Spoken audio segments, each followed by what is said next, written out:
Hi అండి. Welcome to colours of Rani world. This is Rani. నేను బాగున్నాను, మీరు బాగున్నారా? ఇంకో వీడియోతో మీ ముందుకు వచ్చేసాను. ఈ వీడియో ఏంటంటే కిడ్స్ ప్లే జోన్ గురించి అండి.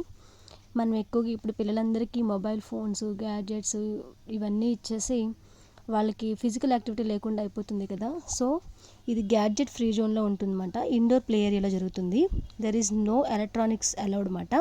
సో దీనివల్ల ఫిజికల్గా యాక్టివిటీ జరుగుతుంది ఫర్ చైల్డ్కి. అలాగే ఇక్కడ మైండ్ మ్యాపింగ్ గేమ్స్ కూడా ఉంటాయి. అలాగే దీన్ని పర్ అవర్ కింద ఛార్జ్ చేస్తారండి. పర్ అవర్కి వచ్చి 150 రూపీస్ ఛార్జ్ చేస్తారు. ఒకవేళ లేదు మేము మంత్లీ సబ్స్క్రిప్షన్స్ కావాలి అనుకుంటే కూడా వీళ్ళకి మంత్లీ సబ్స్క్రిప్షన్స్ కూడా ఉన్నాయండి. సో దాంట్లో కూడా మీకు డిస్కౌంట్స్ అనేవి ఉంటాయి.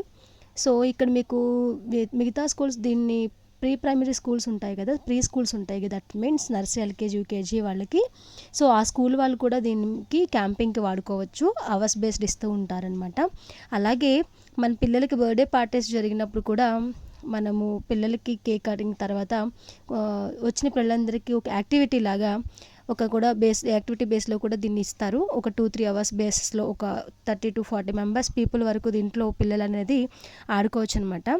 సో దీనివల్ల పిల్లలకి ఫిజికల్ యాక్టివిటీ అనేది ఇంక్రీజ్ అవుతుంది. అలాగే స్ట్రెస్ లేకుండా పిల్లలు హ్యాపీగా పీస్ఫుల్గా ఆడుకోవడం, వాళ్ళకి ఫిజికల్ యాక్టివిటీ ఉండడం, సో మైండ్ అనేది రిఫ్రెష్మెంట్గా కూడా ఉంటుంది కదండి. సో మనకి ఈ ఎలక్ట్రానిక్స్ మీడియా వచ్చిన దగ్గర నుంచి ఫోన్స్, ట్యాబ్స్ వీటితోనే పిల్లలు ఎక్కువగా టైం స్పెండ్ చేస్తున్నారు.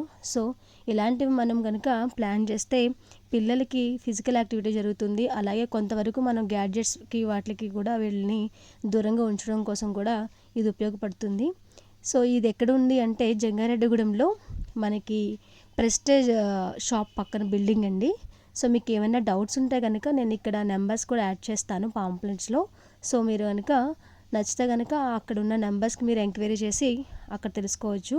సో మీరు వన్స్ విజిట్ చేయండి. అక్కడ మీకు ఏమేమి ఉన్నాయి ఏంటి అనేది కూడా బాగా తెలుస్తుంది.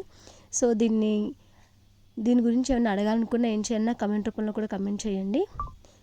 సో ఇంకో వీడియోతో మళ్ళీ కలుద్దాం. అంతవరకైతే ఈ వీడియో చూస్తూ ఎంజాయ్ చేసేయండి మరి.